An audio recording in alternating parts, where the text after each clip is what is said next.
Hi there, my name is Dave Herring, and I'm the host of the Edified Podcast by ChristianBook.com. I'm very excited to continue the mission to provide needful wisdom for busy pastors as they labor in the trenches of ministry. I've been in church leadership for over 25 years, and Christian Book has been essential to me in all of those years, so I'm especially grateful to be here. We have a number of great conversations lined up with a variety of guests to help us navigate topics and questions that are theological, relational, and practical in nature. The best pastoral advice that I've received that informs this podcast is be a student, not a critic. All of life is repentance, and edify, edify, edify. If you find this podcast helpful, please subscribe so you don't miss any episodes, and feel free to comment and tell others along the way. So thank you, and here's today's episode.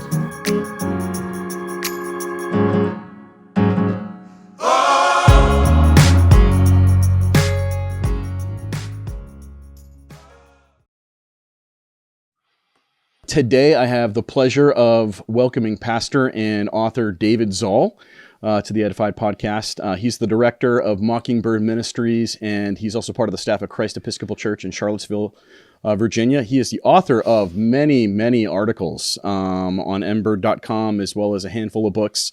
The Mess of Help, Law and Gospel, A Theology for Sinners, Seculosity, Low Anthropology, and The Big Relief, which is due to be released next month, right, Dave? That's right, April 29th. Yep. So welcome to the podcast. Oh, thank you so much for having me. Those are kind words. Thank you. Yeah. I was just telling David that I've been utterly blessed by the ministry of Mockingbird for years. I feel like it's been a decade, at least for me, that I've known of you, and my buddy Danny O'Valley got me in. He's like, dude, you got to check out Mockingbird. And what the heck is Mockingbird? And there's this website. Oh, there's all these resources. Oh, there's this conference. Oh, there's a magazine. And at the helm of it all has been this guy Dave Zahl, who is a very cool guy. One thing I'll say is tell my kids, right? No, dude, you're too much of a geek for that. Our kids will never think we're cool. There's so much resources that Mockingbird Ministries has provided. But I love the keen cultural engagement that you all do through gracious and humble lenses of the gospel. And there are so few ministries that do that, do it the way that you do. I've been the rounds of, going to theological, meetings and going to more stuff that I guess you could say is profit driven.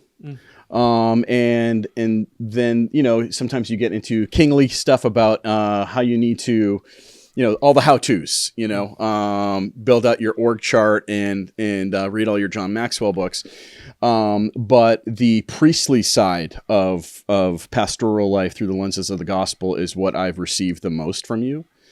I'm just, you and Sarah and RJ, I listen to you guys every podcast that drops. It's must listen for me. And I feel like you guys are friends, even though I pretty much just said hi to you one time at a conference. So that's, gosh, well, thanks. This is why we do what we do, or one of the reasons. It's you hope that people are listening and it's building folks up and especially in a world in which so much is tearing down. So, amen.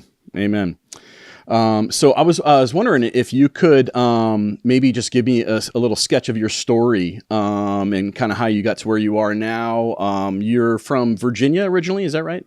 Actually, originally from New York City. New York City, okay. I grew up, though my dad is a theologian, and he was a clergyman for my whole life, and so this young man right here, that young man, my father. Yeah. This is the family business is what I'm in. But we grew up sort of traveling around quite a bit. But he was in New York City when I was born.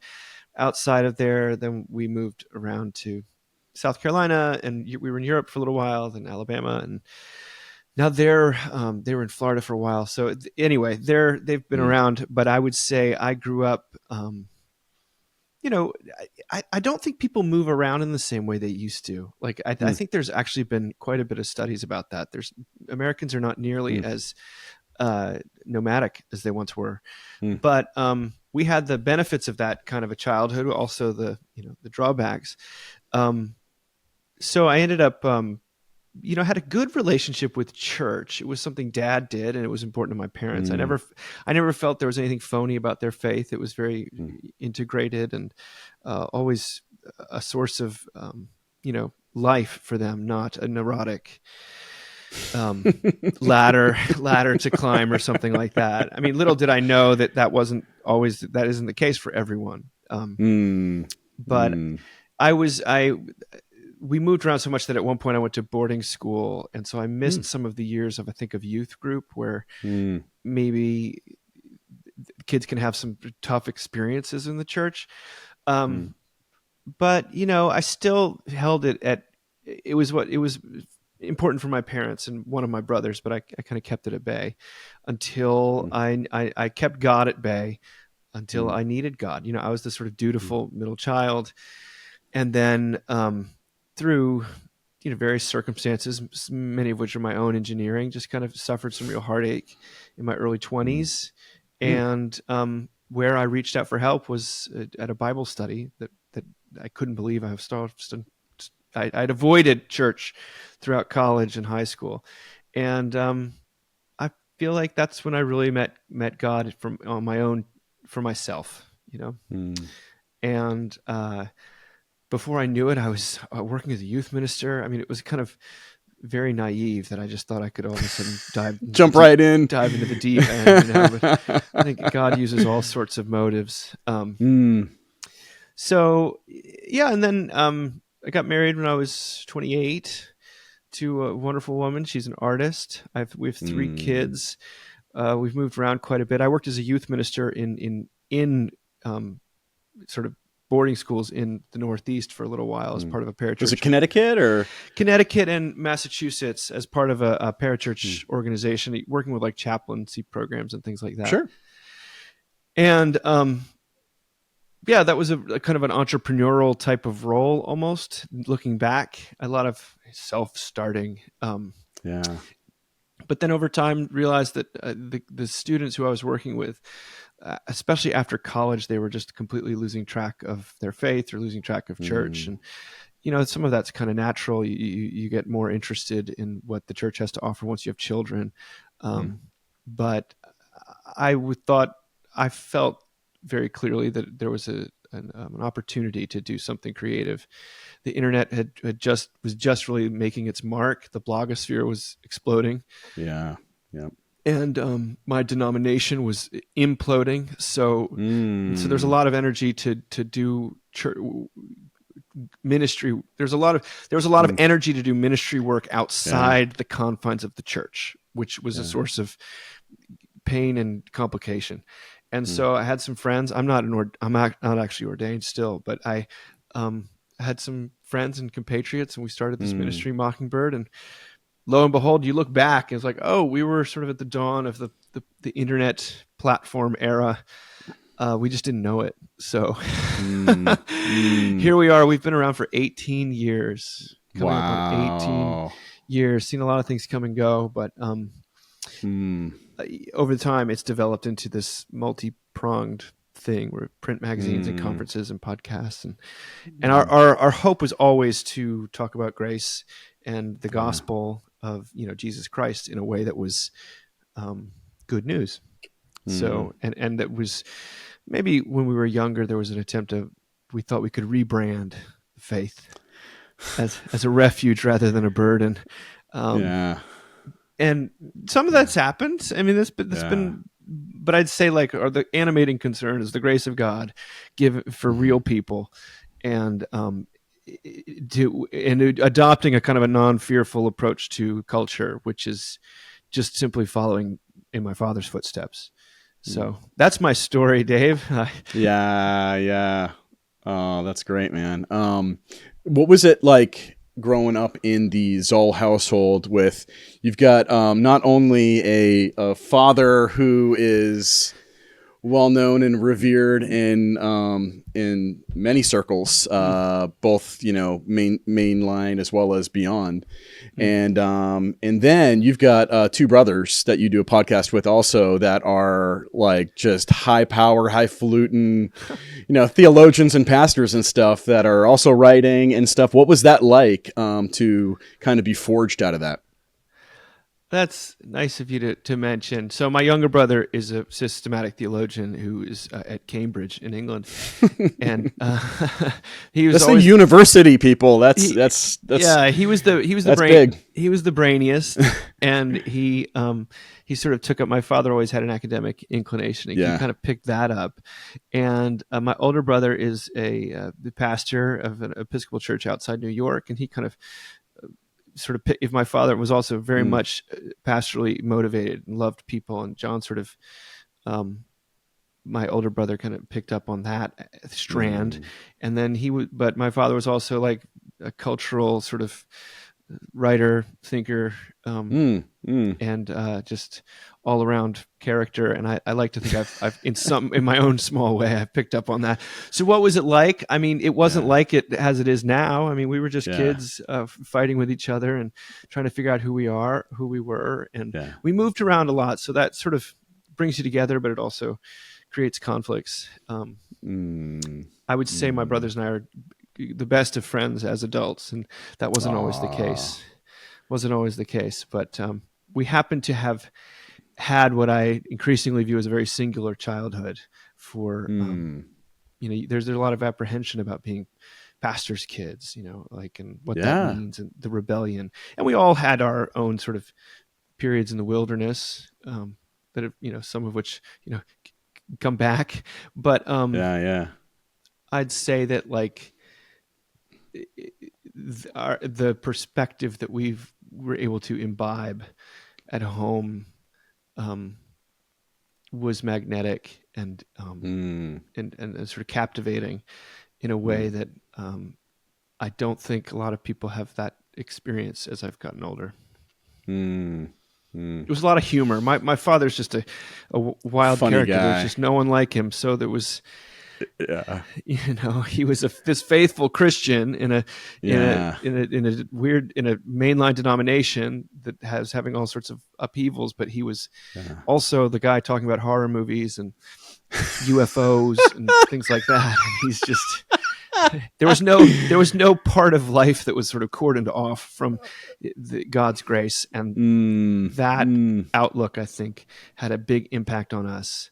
It meant that when we needed to rebel, it wasn't like we were thinking our father was naive or our parents were missing some key component of life. Like they saw things pretty clearly, and they never sanitized. Anyway, you asked how it was. But yeah, that's what it was like, and it was a lot of jokes. Yeah, well, and I think there's so many boring pastors out there, and it looks like you didn't have a boring dad pastor, and that's goes a long, long way. Yeah, he's by far he's far from a perfect man, but boring is he is not. Like there's it's always something ravenous appetite for intellectual input and literary, pop cultural sort of stuff, and a guy whose own faith had been sort of forged in a checkered story. So anyway, well, that's awesome. I met him briefly. It was back in 2019 at Mockingbird in New York City that I met both of you, and just again very briefly. And it is so cool that it's got to be cool. I got two little boys. I got a 1-year-old and a 3-year-old. So I can only imagine what it would be like to sit there and watch. One of my sons be like, hey, I wrote a book and I'm talking about it. And not only that, been leading this kind of ministry and seeing just the gospel reverberating all around in the kind of ways that you guys have, just really tastefully built a ministry. That's one of the things that's blown me and my buddy Danny away is taste.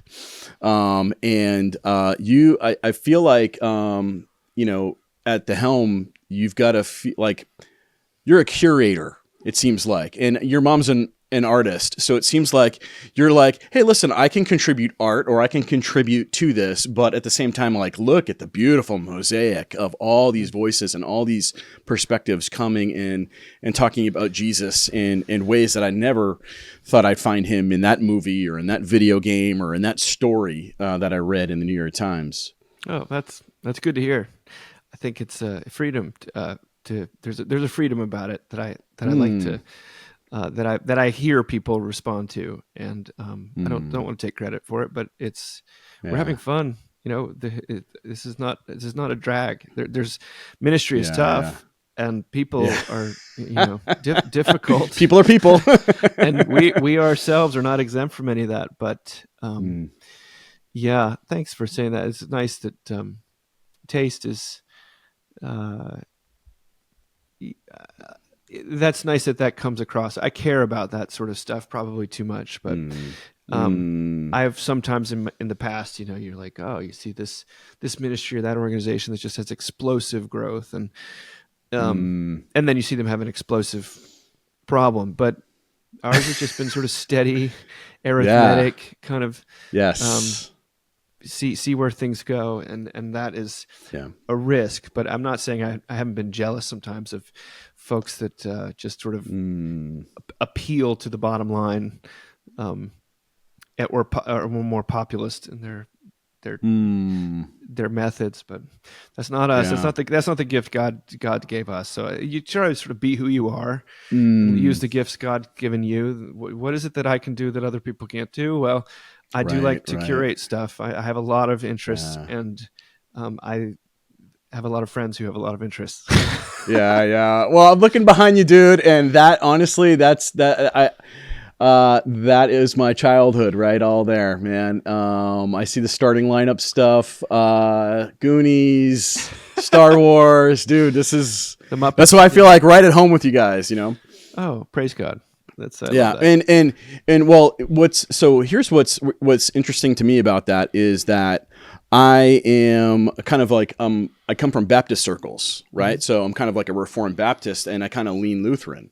Mm-hmm. And when I walk into Mockingbird, I hear I'm like, wait a second, they're Episcopal? What's going on here? And it just seems it's like you have opened my eyes to the beauty of the Episcopal Church and in ways that I had not anticipated. And so it's, since then I got more friends that are involved in the church. And so I find it fascinating that you have such a blend within, obviously you're not associated with any denomination per se, but the music's definitely Episcopal at Mockingbird. Yeah, the question of denomination is like an open one for me. If people who grew up in mainline Christianity in the last 30 years have sort of witnessed massive amounts of decline and decay, and in a certain sense, you're set free from any expectations of the denomination to be much other than a retirement plan and some beautiful buildings. Like that's how I see it. I'm not you've been I feel like if God gave me a gift, it's just being disillusioned with putting my trust in denominations. And I have a lot of love for the prayer book and a lot of time for that, but it also, I've been very excited. It's very intentional that Mockingbird was not aligned with any specific denomination. We have a lot of Presbyterians involved, Baptists, Lutherans. Yep. We have some Roman Catholics involved. Like you'd be surprised, a lot of sort of, I guess, non-denom folks. Yep. Yeah. Yep. I tell people we exist on the strange border of like the crumbling mainline and the sort of more gracious forms of evangelicalism. Like that would be our sweet spot, but at the same time, I'm not looking to define or label anything too narrowly. So, you didn't go to seminary, right? Not other than the Hmm. classes I took during my youth ministry days, and Gotcha. I've had a lot of theological education, but I sort of Yeah, feel like yeah, right. I kind of feel like I took the long way around, which is I didn't bypass anything. It turns out. So Yeah, right, right. Well, you sometimes you realize the first year of my, intense study of the scriptures, I learned everything I needed to know, and everything else is just details and nuances. mm. But what have been some of the like theological influences on you, or just influences on you in general? And you can't say your dad, and you also cannot say Capon. Robert So Capon. yeah, you can't say Yeah. Capon and you can't say your dad, but like what have been some of the things that have influenced you personally? Well, I have to. Martin Luther is a big Oh, right, person right, in our constellation of yeah. folks. Uh, Fleming Rutledge is an important Ah, thinker and yes, yep. preacher for us. She's great. Mm-hmm. I mean, I think like the stories of Flannery O'Connor have been just as formative as Mm, any kind of uh, doctrinal stuff. But I'm constantly reading interesting theology. Gerhard Ferde is a Lutheran, sort of a slightly notorious Lutheran, who, him? who's him. Yes, Yeah. he's been an And didn't you, important. didn't you write a book on this a little bit too? Not I not not like this, did. but yeah, we love me some Gerhard Ferde. Yeah, I mean, Yep. you mention him in the wrong circles, and they'll show you the door. But Oh my gosh, right. if especially if you've had any, the other main guiding light outside of those, Thomas Cranmer is a big one too. Mm, mm-hmm, Um, mm-hmm, I would say that the world of recovery in 12-step groups, like which actually mm, came out of the Episcopal Church in a large mm, part, that has mm. been very formative for us in like connecting some of the dots between um, that understanding of the spiritual life and a Christian one. So I consider Bill Wilson to be a pretty serious Mm, influence as well. mm, mm. Those are a few. Um, yeah, well. What's interesting is what I find in your writings, and I spent the most time with Seculosity. Low Anthropology, I didn't even need to read it because I'm like I just know I agree with everything Dave's saying in that. And it's just part of the circles I run in. It's our drumbeat. We it's a constant reminder for us, low anthropology. But when it comes to even the big relief that's going to be coming out, and I've had a chance to take a look at it. Your style is you come across more as an essayist rather than this kind of like nitty gritty. Like we're going to look at every stone unturned in the biblical text and do an exegesis and stuff like that. So like you're saying Flannery O'Connor makes sense as your way of writing. Yeah, thank you. I'll take that as a compliment. Yeah. I'm trying to get further back from where a lot of Christian writers start. Like, so why use the Bible if someone doesn't care about the Bible? Like that's Mm, a big question for me. I mean, I love the Bible. mm, I want to bring mm-hmm, people to the Scripture, but to the person who has no reason to think there's anything different about that than this is the New York Times. Like, mm, what I want to go towards, or get, I guess, get a little further back, bring no less and less, to do whatever I can to dismantle the presumptions of who I'm writing to. And that means it ends up taking a more essayistic style. I feel like most of my work is a translation. Like I'm just trying mm, to take, like, Seculosity is taking the doctrine of justification by grace through faith, justification by faith, as it's known, and translate it into contemporary language. Like that's really what that book is doing. And yes, I'm interested in culture and I'm interested in mm, replacement religion, but it was all in the service of translating something that I felt to be of enormous importance and urgent help into modern parlance. Low Anthropology was an attempt to translate understandings of not only sin but creatureliness and finitude, mm, a Christian anthropology, a biblical anthropology into contemporary language.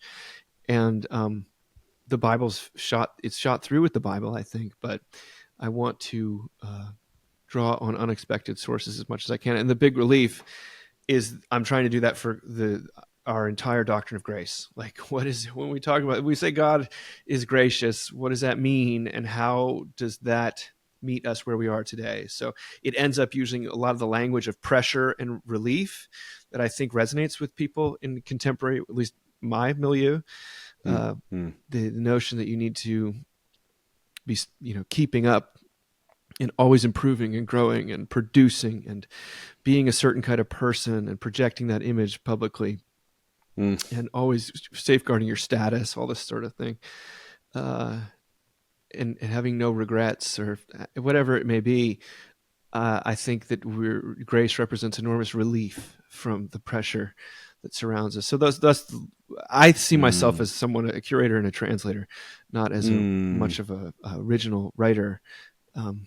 And that's not a false. I'm not trying to like be falsely modest. I just think that's at least that's where my interest lies. So like, I want to have a book.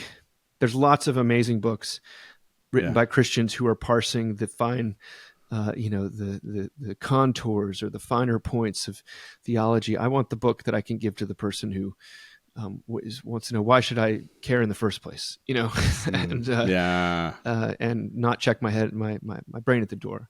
Those are the books I've been trying to write, because those are the ones I've needed as I've tried to engage my neighbors about Christianity.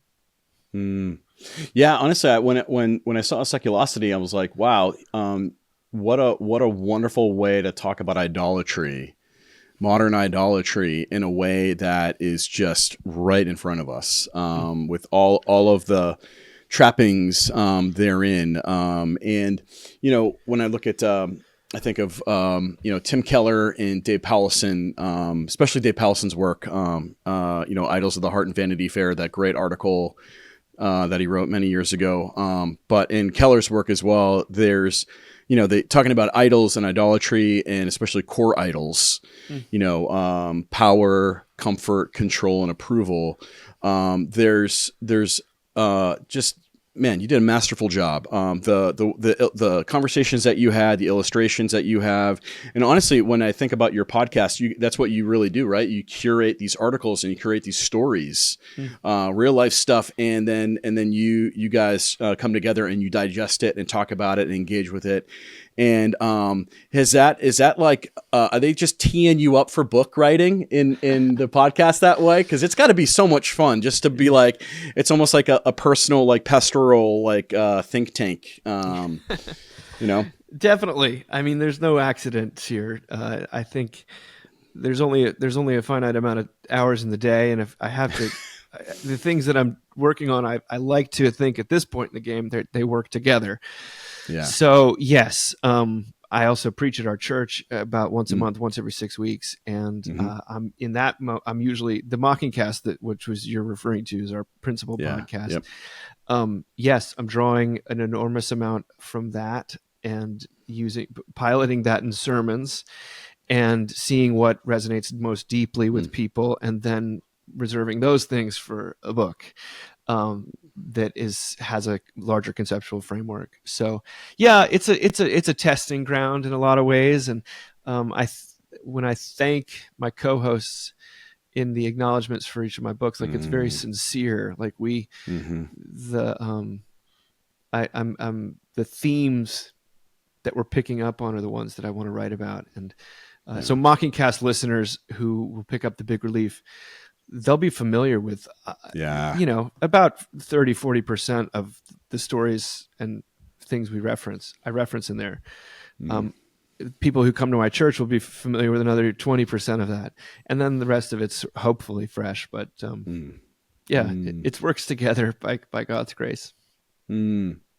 So, as as a teacher in the church and doing youth ministry, how maybe just share a couple stories or a couple of ways in which you have really felt the need for a book like The Big Relief, or just the fact that we need the relief.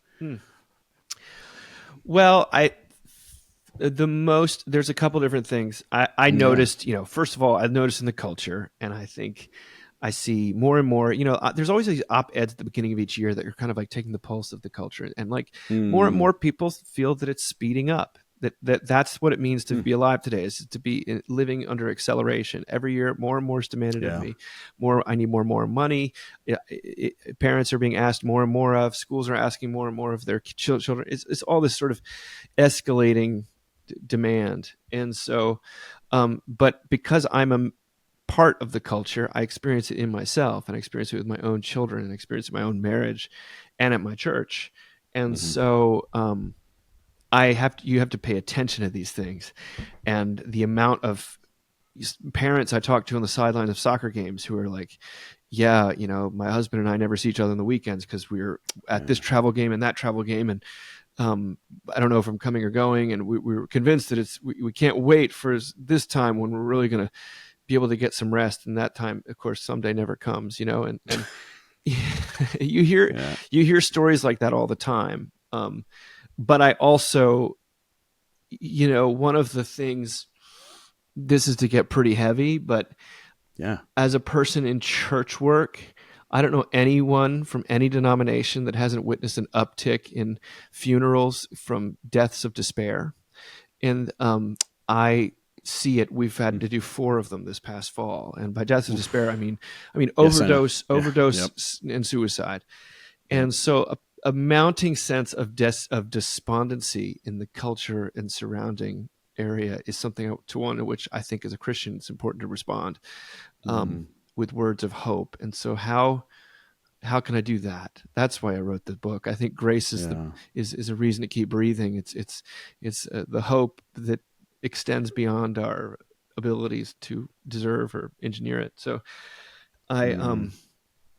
it makes my heart ache to see the state of modern, how much teenagers are suffering, but how much men in middle age are suffering, how much women in middle age are suffering. So I'm attentive to the spiritual conditions, and the ones that I pick up on from my neighbors are loneliness, burnout, escalating pressure, and then despair. So being at a church, it's not like I just hear these stories. I have to attend the funeral. I have to hear. He didn't tell anyone. No one knew how much pressure he was under. And you think, well, what is it about our culture that where people are that sad and don't feel they can tell anyone? Actually, in 2017, my wife and I were first responders to a suicide attempt from somebody in our church, and it was just an eye-opening kind of a thing. And I didn't know that. So just a little bit of backstory for me is, been in ministry for I don't know, 1998 or whatever. So whatever, do the math. I wasn't really ordained till 2010, and I had different church transitions. As part of a small Southern Baptist church for a few years, we merged with a larger American Baptist church. And then I became a pastor of a small, more kind of rural church, which is not too far from my other churches. So in 2019, we were facing some real decline in our church, and it was a really hard season for us. And that's actually when I went to Mockingbird. It was one of those, like, I came for relief.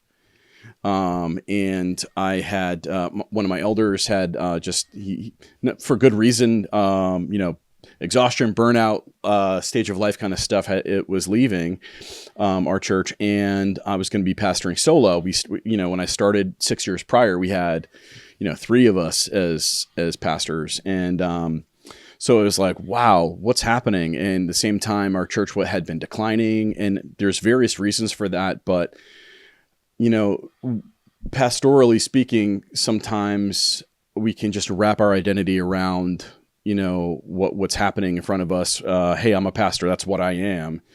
And it's hard to unbundle that so when that's tightening, right? Talk about needing relief, because when your pay and your livelihood for your family comes from that, then So I really had some dark seasons in 2019, and it was coinciding as well with infertility that my wife and I had been going through. Oh gosh. And so we had gone through IVF. We had 3 miscarriages, and we, and we were seeing mental health struggles in our church, not just that attempt, but there's other people needing medical mental health assistance in the hospital and stuff. It's in my family. My aunt's bipolar, and so it's I'm just thankful for the awareness of mental health stuff. Thank you, Simone Biles. Right. Thank you for, among others, just waving the flag of like, hey, I don't think I got it this year. I'm going to take this, Olympics off. That's incredible. I talk wow. about her in the Big Relief. Yeah. Wow. Just wow. So when I come to a book like this, it is just salve for the soul. And one thing that caught me at the 2019 Mockingbird was a breakout session on infertility. Oh yes, yeah, my friend Ben. Yeah, Ben, dude, what an awesome talk. Him and his wife there, and talking about their journey, and I just love the absolute honesty. And this is kind of, I think, the hallmark of your book as well as the ministry, is there's this humility about like, yeah, doesn't it suck? Like, doesn't hardship suck? Doesn't it suck to be wound up into these things and feel the pressure? And there's this empathy that's there. And in 2020, we lost our church. COVID was, it accelerated things that were already in process. We ended up closing the doors for our church, all, in the Lord's timing, and had a landing spot with another position outside of the church. Got to diversify these days, right? Tent making. Yeah. Right. Yeah. The one thing no one wants to follow Paul in, so when when a lot of that stuff happened, if I didn't have the message of grace, I don't know where I'd be. I don't know how else to tell people that. Oh wow! And so actually, but by the way, you highlighted not just in Mockingcast, but in the book, the ministry of napping. Can we talk about that, please? Yeah, I thought that was incredible. There's like a woman named Tricia Hersey, and she wrote a book about it called the Power of Rest or something like that. And she runs something called the Napping Ministry, where you go and you nap in public. And it was kind of pushed back against kind of the cult of productivity. And she's a middle-aged Black lady who has just felt like she's only ever worth what she can produce, or for someone else usually. And so she had this, it was partly inspired by her Christian upbringing, and it was partly inspired by sort of other ideology, but she decided what it would be radical to just invite people to sleep in public, and that they're still alive and worth consideration. And I thought that was a very beautiful instance of countercultural kind of a ministry and a statement that we are more than what we produce. And in fact, our bodies are not meant to constantly be, at work. And that, we are valued by God, not, the parable of the workers in the vineyard. We're valued not according to our output, but according to our presence. And so that was a really fun thing to talk about. Plus, I'm a guy who naps. Like, I'm not, Amen. I probably sleep like at night 6 to 7 hours, but I'll get a 25-minute nap and I just feel amazing. So you can lift these things up as you can. And what resonated with you about it? Well, I same. I'm a napper. Hey, Jesus was a napper, right? Come on, man. Right? Yes, that bears repeating. Jesus was a napper. That's enough, by the way. That's all you really need to say. You don't need to talk about capitalism or something. You can just say Jesus napped. So yes, I think I'm on solid ground when I need to shut my eyes for 25 minutes. Right. It's the verse right before Jesus wept, I think, or after I can't, Jesus napped. Yeah. Yeah. And that's it there's this, I remember, I had a boss several years. So I hope he's not listening, but when I was working, I've been, worked in finance and corporate America and stuff like that, different publicly traded companies, software and healthcare and stuff like that. So, many years ago, sometimes I would take a 15, 20-minute break, go into, the parking garage, hop into my car and no dark out shades, but you take a shirt, throw it over your face and you just decompress and, take a nap, throw your alarm on for 20 minutes or whatever. And praise God. Yes. And I remember hearing my boss in a conversation, I don't know, maybe a year or two later after that, he's like, "Oh my gosh, like I heard that there's napping stations at Google." He's like, "Oh my gosh, like if I knew of somebody like napping during working hours, I would have them fired." And I was just like chuckling to myself. I'm like, "Ooh." Little do you know. Yeah. Little do you know, right? It's called siesta for a reason. So that I just love that. And I think does rest get more tangible than that? Especially when there's so much pressure on not just performance, but on identity. And now what we do with how we navigate our own identity says a lot. But do you want to be known as? Do you want to be known as? Right? Yeah. There's that question. Do you want to be known as? Do you want to be known as the napper? Do you want to be known as the X, Y, and Z, or the person who needs more time, needs more rest? And people were publicly executed for not resting during Israel's time. Yeah. Yeah. I mean, this radical thing that it's radical. The heart of God's law, there's this injunction to not do anything for a full day a week. I mean, that's couldn't be less American, right. And I think that's beautiful. I mean, it's still the law. I'm still condemned by it, but I think it's beautiful. It's a shape of how we might thrive. I love that.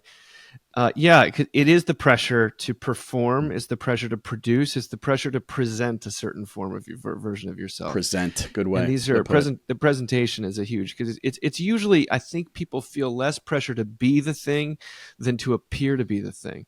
Like to, it's much more important. It's more important.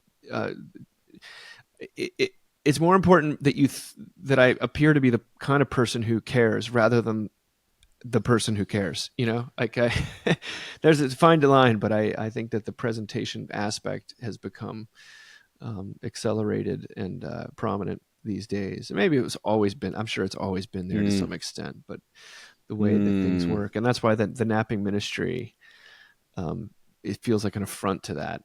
And it's very hard to game. Sleep is something you can't really game because you're unconscious. So, yeah, I mean, it's something so beautiful about that, and then obviously the flip side of that is God never he never sleeps or slumbers. There's this and another interesting dynamic too is Satan doesn't sleep either. So that's another interesting thing. So it's like, but you're never more vulnerable. Yeah. Than when you're sleeping. And we had at church this weekend. We had the Old Testament reading where God makes the covenant with Abraham and Abraham's asleep. That's perfect, unbelievable testament. My kind of prophet. Yep. Actually, I'll be the weaker party in this. I'll be both sides of this. Adam the same. I guess you're gonna create another person, something like that. I'll be over here. Yeah, I do think that we're talking about the Bible when we talk about these things. Which is refreshing. So, let's talk about grace, because your book's all about grace and how grace kind of permeates into the need for grace permeates into all these little cracks and crevices in our psyche and in our hearts. So, what has, you know, what's the hard part about grace, and why do we just like not get it?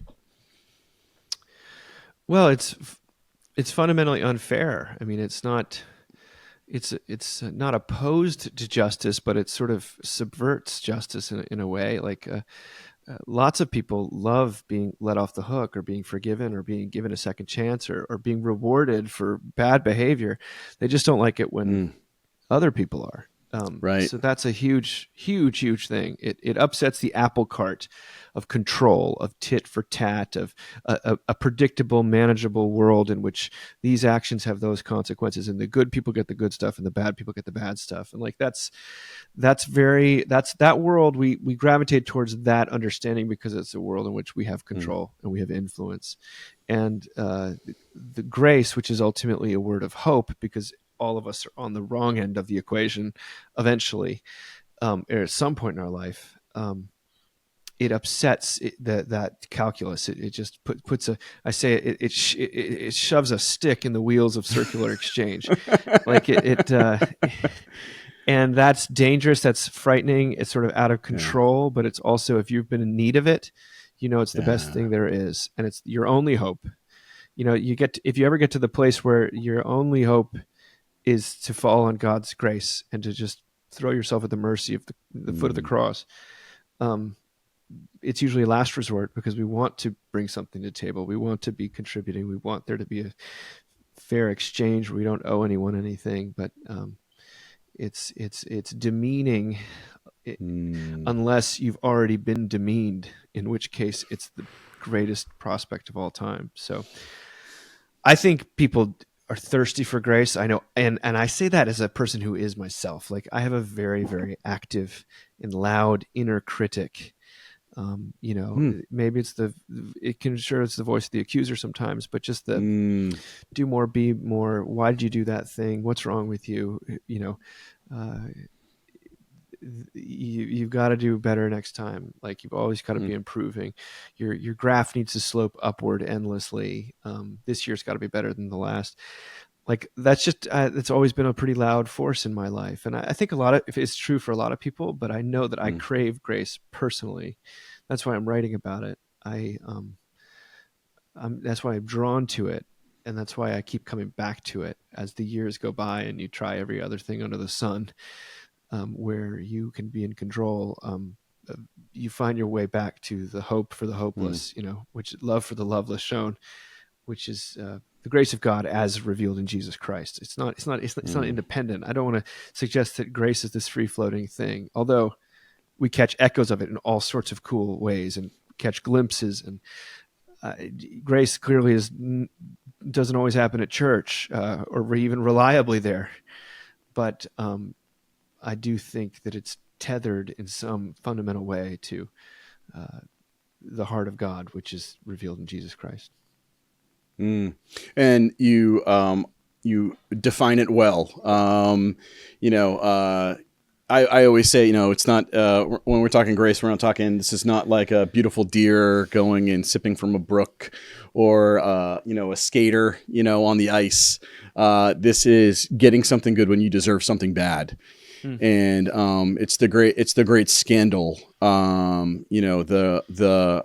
The prodigal story, being probably the, best illustration of this in Jesus teaching. But, I'm, dude, Robert Farrar Capon. One of my favorite quotes that you quoted is his kind of like imaginary prayer, talking about the indignity of grace. Essentially, he says, "Lord, please restore us to the comfort of merit and demerit. Show us that there is at least something we can do.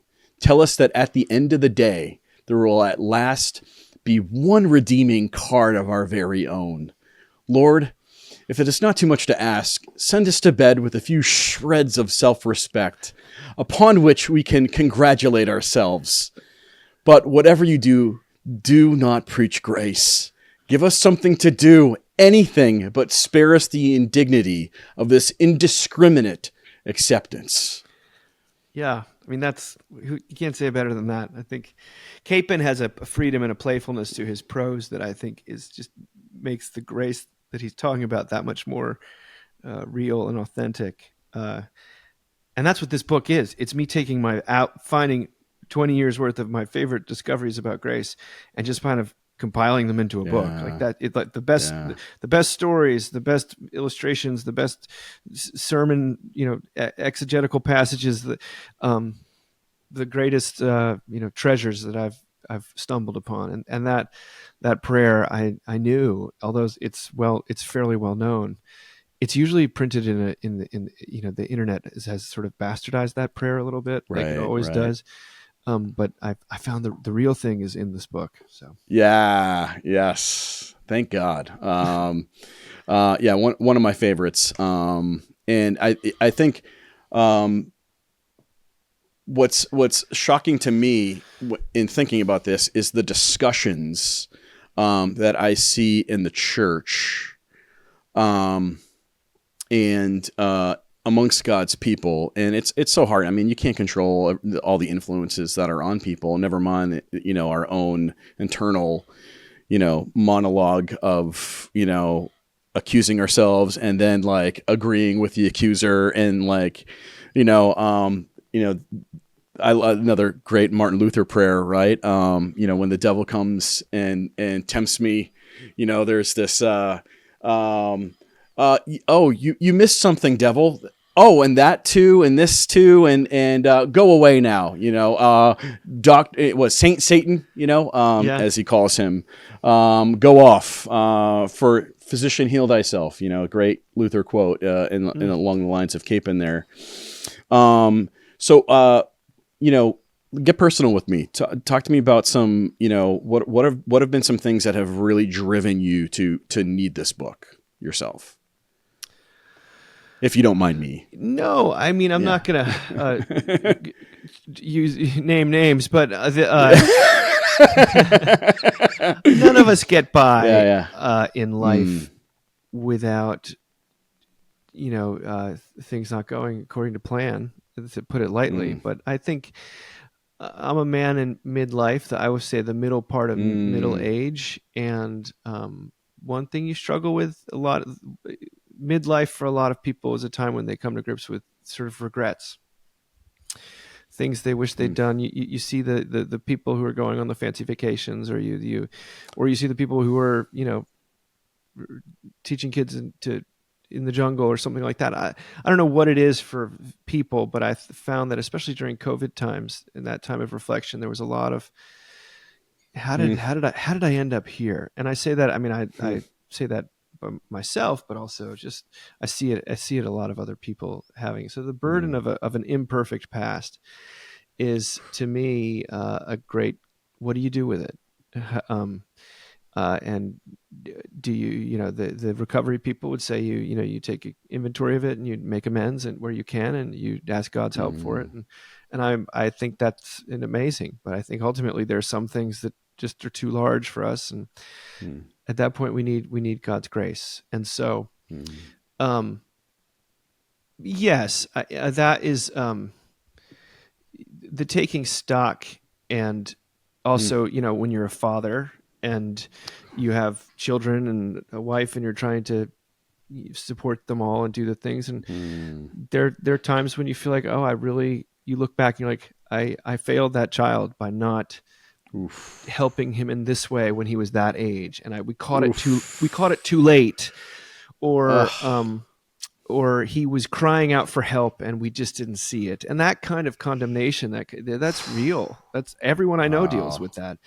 Yeah, it's not just professional disappointment or something like that. Right. It's when you see somebody didn't like my sermon. Man, I'm really and the dream you had of your life doesn't. It turns out to not to be reality, and you have to. What do you do with that? And for me, I need God's grace. I think there's other ways in which that can be true. You can think of, I've mistreated that person. What do I do about that? Or this person mistreated me and I can't seem to move past it. How do I get unstuck? The burden of guilt, the burden of regret, the burden of feeling like, or you're always being left behind. Ooh, So these are things, and I think that sometimes oof. we think grace is only reserved for, I don't know, Jean Valjean in Les Mis, or they have to be these dramatic instances of, the thief on the cross or something like that. Yeah. Grace is, all of us are holding ourselves to account and are merciless with one another. And to be a person in the world today is I feel the burden of sort of an increasing mercilessness. And I grace is like oxygen, it's like you can breathe again, with this acknowledgement that there's something beyond deserving, what you deserve or don't deserve.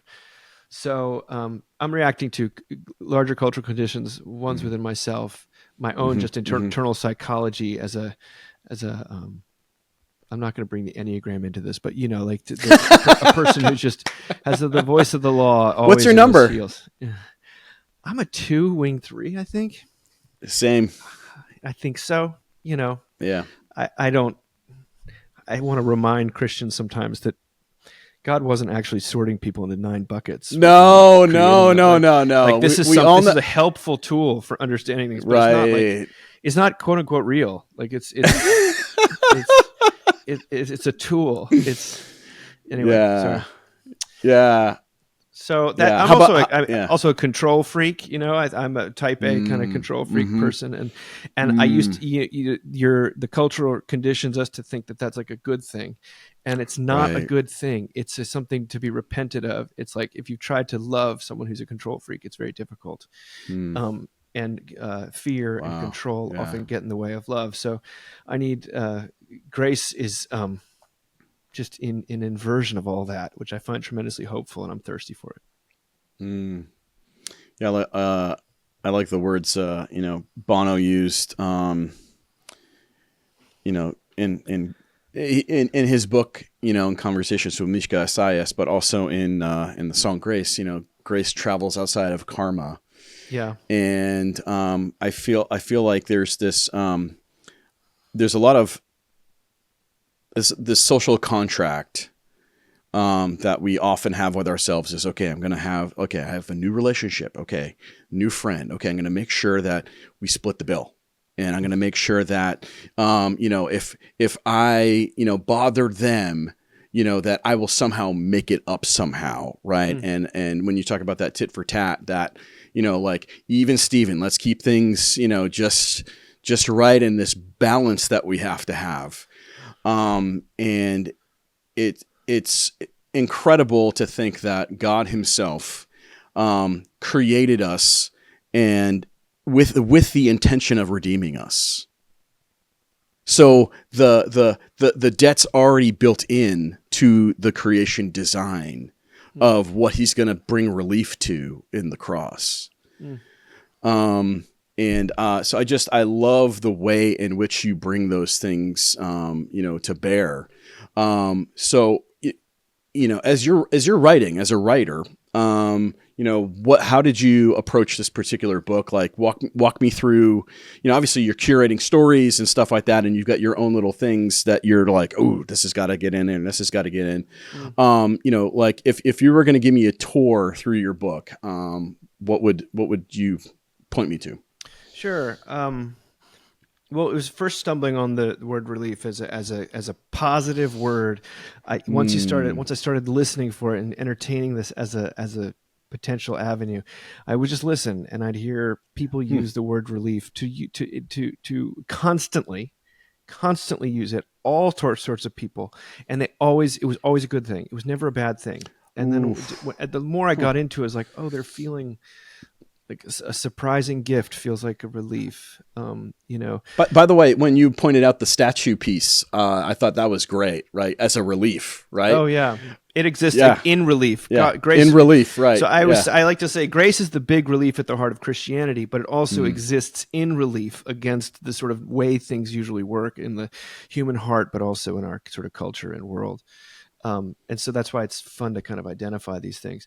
So anyway, I had this word, and then I was just, I knew I knew that there are a few aspects of grace that I felt through the years with Mockingbird had been particularly potent and maybe unsung, like imputation being something that speaks to status Mm. anxiety, or the Mm-hmm. play as a gracious answer to productivity. Mm. Uh, Rest as opposed to keeping up, and acceleration. Um, so I thought grace not only means different things to different people, and that doesn't mean I can pin it down theologically, which is the whole book is trying to do that. But Right. I know that if you're grace is going to mean something different to you if you're on death row. You're going to need to hear Hmm. about atonement. You're going to need to hear about Hmm. the courtroom metaphors, as it were, are going to spring to life. If you're a person who is um, just thinks terribly about themselves, you're going to need to hear about favor, unmerited Mm. favor, and Mm. God's belonging that given to those who are unfavorable. There are different times in your life, the different aspects of this diamond are going to appeal. So I just thought, what are the Mm. most potent ones in my own life, and the ones and in those of my neighbors? And so I just explored those, and then it was a Mm. question of sort of moving the pieces into place and making sure that there was a urgency, a personal investment in everything I was saying, and Mm. it didn't get boring. Well, Mm. this is not that long of a book. I was under pressure, ha ha ha, to Well, no, no, keep it no. short. That's good. That's good. Thank you. Thank you for that. And are you planning to narrate this yourself?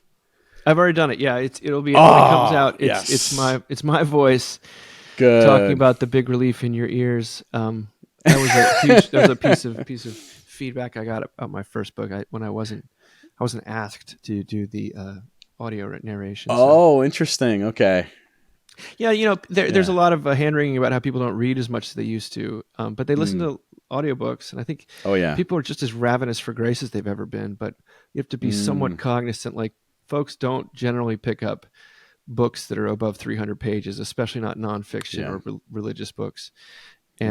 And the economy with which the chief challenge on the writing end was the economy of it. Like, I couldn't Mm. puff it up, I couldn't pad it out, and inevitably, if criticism is coming for this book, it's going to be, well, why? What about this? What about that? And the truth is, you just can't say everything in 170 pages or something. I tried Yeah. to pick out what I thought was the most urgent, given the state of my own soul and those of my neighbors. Mm. Mm. Love it. But I Oh, had to man. end on Yeah. rescue. Like, rescue, I wanted to talk about life and death ultimately, because of the despair factor. So Mm. anyway, it's a lot. I Mm. really enjoy the process of putting a book together. I find it arduous but challenging in the right ways. Um, Mm. so if it flows well, that's big big plus for me. What were parts of the book that your wife appreciated the most? She hasn't read the book. No, No. well, she's signed off on the aspects of the book. She loved that I wrote about the Peter Gabriel concert that we went to. Okay. Tell the Um, story. So I'm talking. It's in the chapter on rest Okay. and acceleration, and Yeah. Yeah. the idea is that acceleration is writ so deeply into our souls, that is like more, keep up, faster, faster, faster, or else. That the answer to the grace to those who are living under the pressure of acceleration is not simply stop working or just take a rest, because if you look at the sleep industry or the wellness Mm. industry, you know that we just make that into a new ladder. There's a thinker named Hartmut Rosa, German, and he talks about resonance as what we actually need, which is feeling addressed by Mm. the world, ultimately by God, but feeling like, the feeling you get when you've been spoken to by a sermon or by a Mm. work of art, or when Mm. you're hanging out with a little child and they surprise you, and you're drawn into the present. The world feels like you're not in charge of it, but it's good. Mm. That is an experience of grace, but resonance Mm. is the form I'm talking about there. And so I talk about going to a Peter Gabriel concert, 2 years ago for my anniversary, and getting a little worried. Oh, he's getting up there in age. Like, I love this man. Like, Yeah. Is he he in speaks. his mid 70s or late He's in 70s? his mid 70s, and he hasn't toured Yeah. forever. But I Wow. happened to find him. He's a bit of a guru for me. Um, and he spoke, and it's one of these things where time you just never felt more fully present or fully addressed by, like, enveloped by, the world and your place in it, Mm. and feeling like that was an experience of deep resonance. And Mm. so that's why I talk about Peter Gabriel in the book, and she liked that because she bought those tickets and got us there, and it was a really fun time. I tried not She's to like, talk about my what she's like, I want residuals on this. she yeah, it's important to, I mean, it's important to her that I'm happy with it, and Mm. we also have a tacit agreement that I don't bring the children in too much. There are certain stories in the book that are true stories that are abstracted a little bit, Yep. to get away from the personal aspect, but Yeah. it's Yeah. very important to me that she is on board, and she is. Mm. Wow.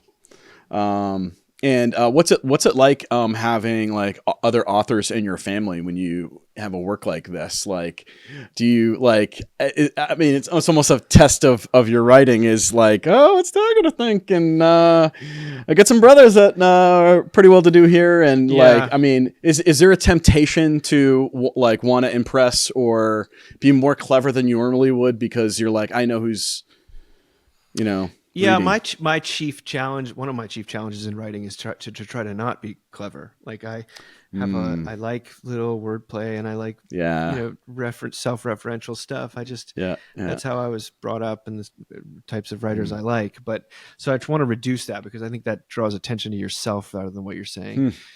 Hmm. But no, to be honest with you, Simeon, my younger brother, who's the one with the PhD and all the, academic acclaim, he read this, he combed through it deeply. Like, it's what's great is having someone who could be like, Sim, am I putting my foot in my mouth here and missing some, like, major Mm. part of Scott? Am I saying something about imputation that has nothing Mm. to do with how it's been understood classically? Or am I talking about the Yeah. Yeah. law and gospel in a way? So I have, like, the world's greatest reader in that respect. And so I'm really grateful. I have other people that read it for other Sure. Of reasons, but course. Yeah. Yeah. I need to feel like I'm not, that I'm on solid ground, intellectually, and so he will help me sometimes in terms of, qualifying some assertion or Mm. phrasing something a slightly different way. Most of all, though, they're just my brothers are my biggest cheerleaders, and my father too. My parents haven't read the book yet, and neither is my older brother. But my older brother figures in the book at least 2 times, and Mm. he is this he's the greatest preacher. So a lot of the Mm. stories, are things we've collaborated on or talked about. So I realize that Wow. I That's sit so at cool. an advantage, that I have sort of a committee that's helping me put this stuff together. Mm. No, lean into it. That's part of the gift that you have in your life, being surrounded by such amazing, thoughtful people. But I know that would probably be very intimidating for me to, like the comparison and, especially when you've got like a father, like I'm sure people compare you to your father or whatever, and maybe they're gracious and they don't, but like, that's the kind of stuff that kind of, the more you don't want to be like them, the more you become like them. Yeah, I mean, this book is sort of my attempt to do a version of his book, my father's book, Grace and Practice, which is a wonderful book, Yeah. Yeah. that an incredibly exciting book that has been a very formative book. But it's not the version I would write. So Right. Right. I wanted to do maybe an updated version with some qualifications that I wish had been in his, or it's not a response to that book, because I don't need to, Sure. who am I? But it's Mm. more like, and I've taught that book at church, and I've realized, Mm. this is where people get hung up, and where they could use some more hand holding, or this is where some of the go-to, I found some good imagery that can really help make this more palatable, or just more immediate emotionally.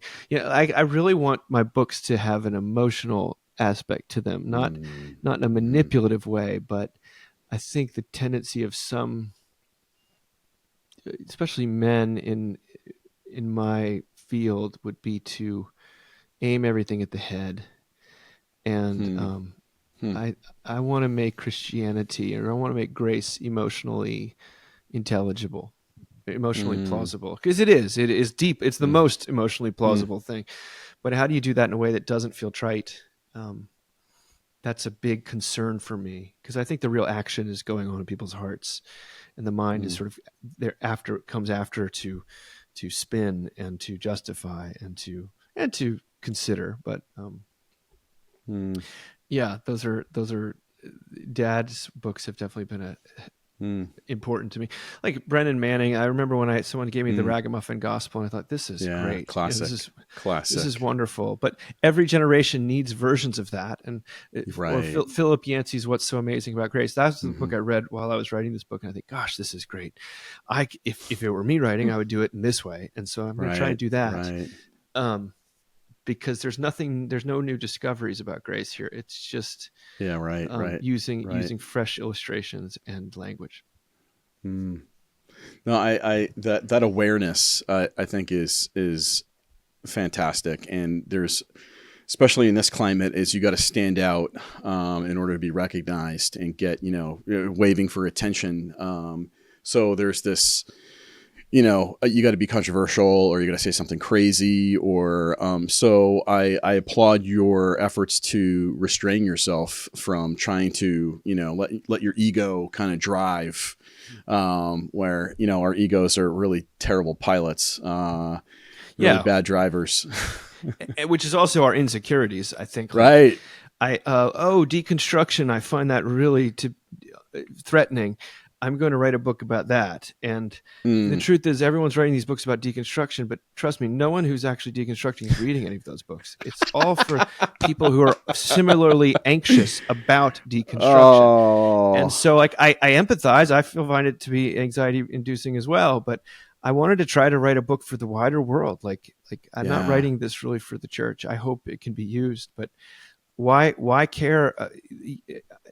I posed the question, like, if the church is a burning building and you could run in and grab one thing that is of urgent importance to the rest of the world, what would it be? And for me, the answer is grace, which is the gospel of Jesus Christ. It's not like separated from that, but I think the grace of God is the most urgent, radical contribution we have to offer a world that's dying for it. So I hope that doesn't sound too self-important, but that's what I'm trying to think about. Like, I don't want to address, I don't want these type of Christians to become more like those type of Christians.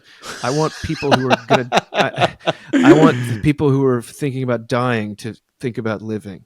Right. Yeah. Well, and I think you give a wonderful menu.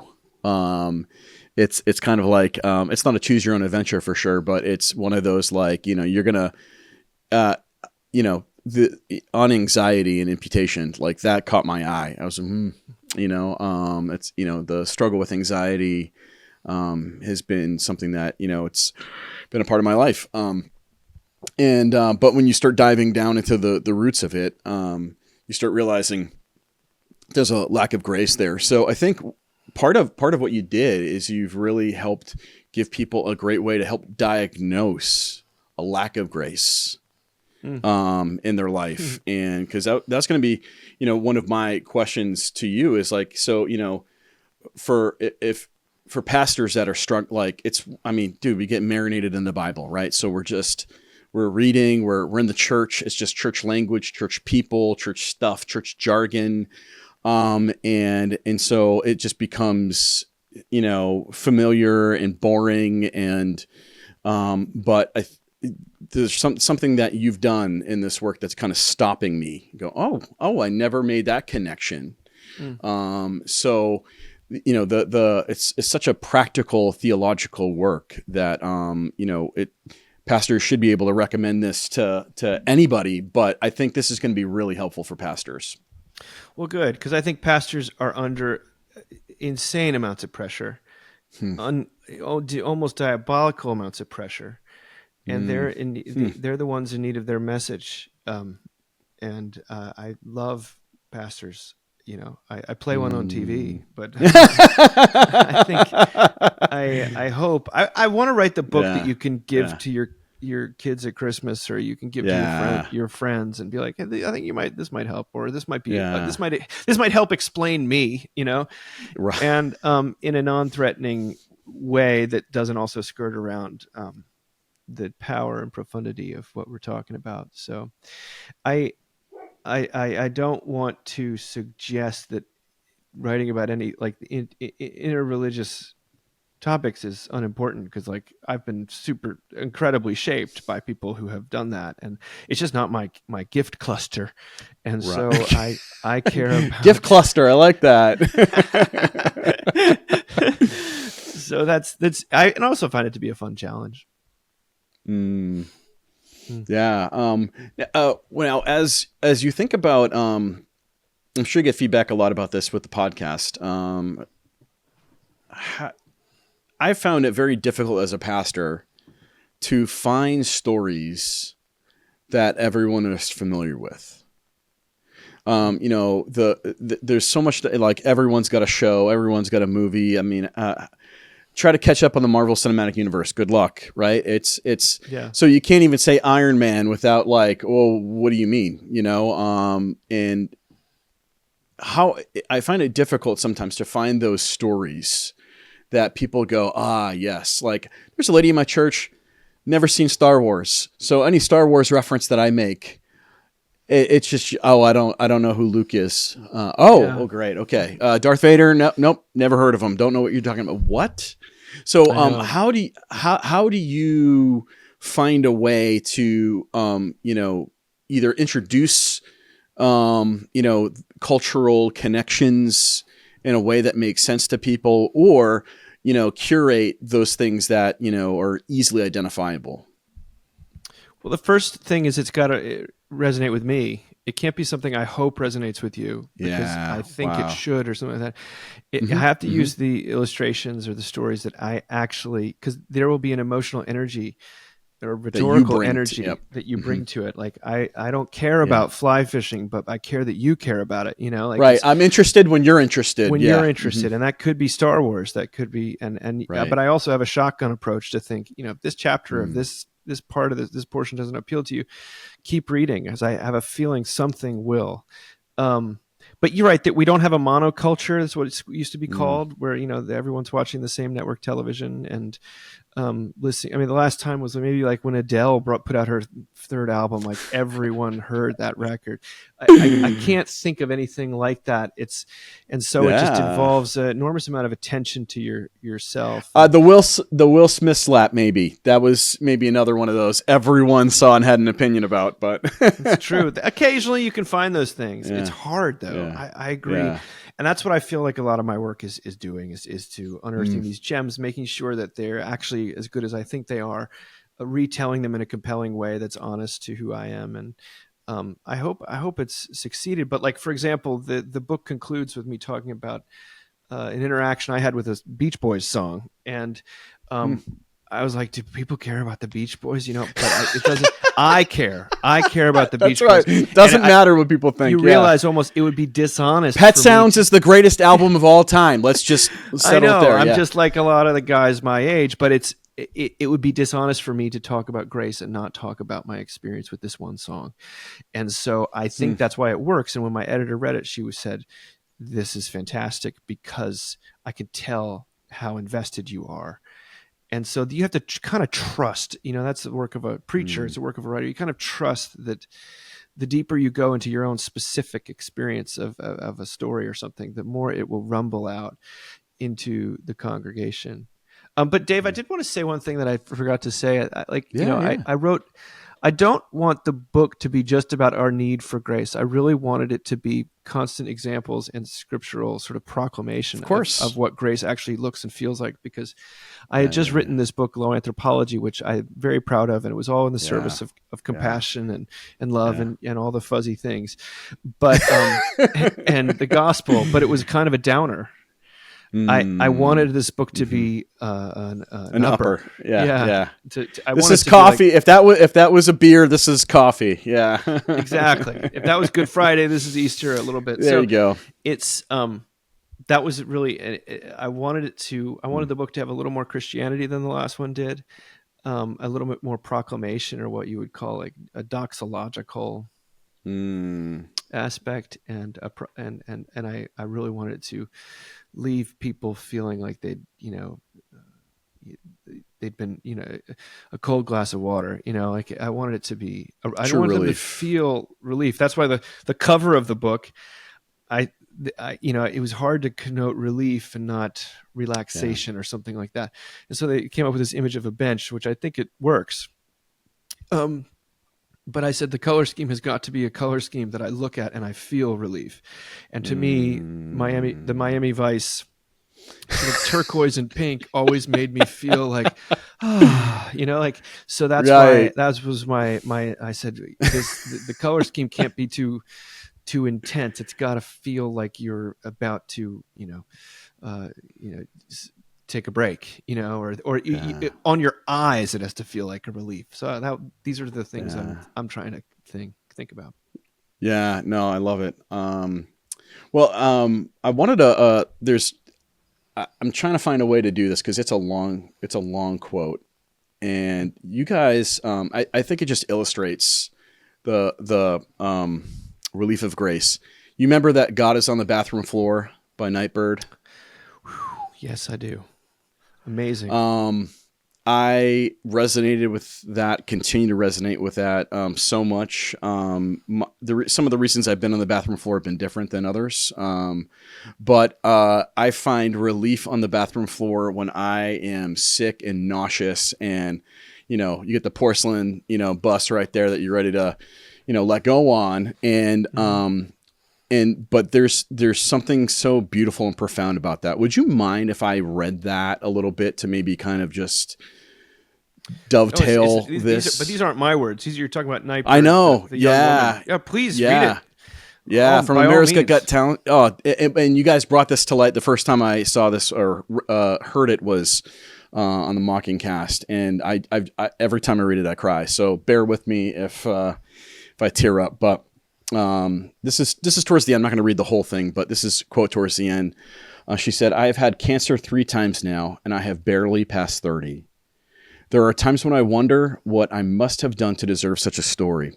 I fear sometimes that when I die and meet with God, that he will say I disappointed him or offended him or failed him. Maybe he'll just say I never learned the lesson or that I wasn't grateful enough. But one thing I know for sure is this. He can never say he did not know me. I am God's downstairs neighbor, banging on the ceiling with a broomstick. I show up at his door every day. Sometimes with songs, sometimes with curses, sometimes apologies, gifts, questions, and demands. Sometimes I use my key under the mat to let myself in. Other times I sulk outside until he opens the door to me himself. I've called him a cheat and a liar, and I meant it. I have told him I wanted to die and meant it. Tears have become the only prayer I know. They fall to the ground as I reach for him. These are the prayers I repeat night and day, sunrise, sunset. Call me bitter if you want to, that's fair. Count me among the angry, the cynical, the offended, the hardened, but count me also among the friends of God, for I have seen him in rare form. I have felt his exhale, laid in his shadow, squinted to read the message he wrote for me in the grout. I'm sad too. If an explanation would help, he would write me one. I know. But maybe an explanation would only start an argument between us, and I don't want to argue with God. I want to lay in a hammock with him and trace the veins in his arms. I remind myself that I'm praying to the God who let the Israelites stay lost for decades. They begged to arrive in the promised land, but instead he let them wander, answering prayers they didn't pray. For 40 years, their shoes didn't wear out. Fire lit their path each night. Every morning, he sent them mercy, bread from heaven. I look hard for the answers to the prayers that I didn't pray. I look for the mercy bread that he promised to bake fresh for me each morning. The Israelites called it manna, which means, what is it? That's the same question I'm asking again and again. There's mercy here somewhere, but what is it? What is it? What is it? I see the mercy and the dusty sunlight that outlines the trees and my mother's crooked hands and the blanket my friend left for me and the harmony of the wind chimes. It's not the mercy that I asked for, but it is mercy nonetheless. I learn a new prayer. Thank you. It's a prayer I don't mean yet, but I will repeat until I do. Call me cursed, call me lost, call me scorned, but that's not all. Call me chosen, blessed, sought after. Call me the one who God whispers his secrets to. I am the one whose belly is filled with loaves of mercy that were hidden for me. Even on days when I'm not so sick, sometimes I go on the mat in the afternoon light to listen for him. I know it sounds crazy and I can't really explain it, but God is in there even now. I have heard it said that some people can't see God because they won't look low enough. And it's true. If you can't see him, look lower. God is on the bathroom floor. Good Are you crying too? Oh my God. I hadn't read that in a long time. That was what's there's nothing to say. I don't want to cheapen that by commenting. But I'll just say thank you for curating such stories of grace and being the kind of man who takes grace seriously but not himself. And I'm not sure I'm going to make it to Mockingbird in May, but maybe I will. But I will always listen to you guys and at the Mockingcast and the rest of the crew that's there. You guys have assembled just a wonderful team. I know it's not perfect, but your book is I know it's a community project in that way. Thanks, brother. I appreciate that. I gotta Yeah. Gotta go clean myself up now. What have you done to me? That was really touching. I'm so grateful for that. I don't take that lightly. Well, can I just pray for you real quick? Yes, please. Yeah, Father, thank you for this time. Thank you for David, and thank you for the ministry that you have brought him into and given him, and to lead in this way, to talk in this way, and to be not only the victim in his stories, but also the villain, is an incredible revelation. And what a beautiful example of grace. And so we pray, Father, for your goodness and your grace, your loving kindness in Jesus Christ to forgive our sins and rescue us and give relief in all of the ways we need it, and in all the ways we don't know that we need. So may you use this book in our churches and in our conversations and in our relationships, and continue to bless such ministries. May we taste your grace and give your grace because of what has been done in Christ, and we pray in his name. Amen. Wow. Thank you. Oh, no, thank you, David. And so the book is it'll be out at the end of April, you said, and we're gonna pre-order today, or however. I don't know when this is coming out, but it's available for pre-order on ChristianBook.com right now. Awesome. Yep. Praise the Lord. So, but blessings, my friend, and hopefully we'll see you soon. Thank you, Dave. Thank you. Okay. Yep. Take care. Thank you. Well, look at that. You made it to the end of the video. Thank you. ChristianBook.com has been a trusted resource for the church for nearly 50 years. Starting from a book table at a church on Sunday mornings, we now sell over 500,000 Christian-focused products all over the world. Each order ships quickly and is supported by a dedicated customer service team. You can request catalogs and newsletters specific to your interest, and you can even speak to a product specialist to help you find the exact thing you need and save you time in the process. Also, if you live in the greater Boston area, you can pick up your order in person. How about that? Once again, thanks for watching.